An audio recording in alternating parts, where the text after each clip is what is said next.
മത്തായി എഴുതിയ സുവിശേഷം 5-ാം അധ്യായം 18-ാമത്തെ വചനം. സത്യമായി ഞാൻ നിങ്ങളോട് പറയുന്നു, ആകാശവും ഭൂമിയും ഒഴിഞ്ഞു പോകും വരെ സകലവും നിവൃത്തിയാകുവോളം ന്യായപ്രമാണത്തിൽ നിന്ന് ഒരു വള്ളിയെങ്കിലും പുള്ളിയെങ്കിലും ഒരു നാളും ഒഴിഞ്ഞു പോകുകയില്ല. വാഴ്ത്തപ്പെട്ട കർത്താവായ യേശുക്രിസ്തുവിൻ്റെ സുപ്രധാനമായ വാക്കുകളാണ്.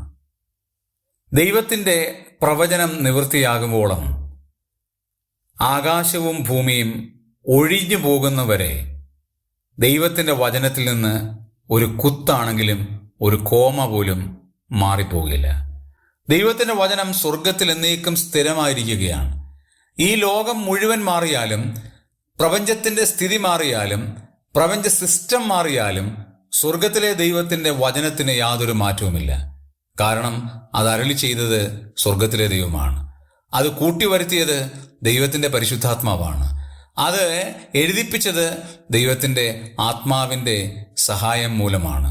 അത് എഴുതിയത് ദൈവാത്മപ്രേരിതരായ ദൈവഭക്തന്മാരാണ്. അങ്ങനെയാണെങ്കിൽ ദൈവവചനത്തിന് യാതൊരു മാറ്റവുമില്ല. വളരെ ഭയത്തോടും വിറയലോടും കൂടി ദൈവത്തിൻ്റെ വചനം നമുക്ക് അനുസരിക്കാം.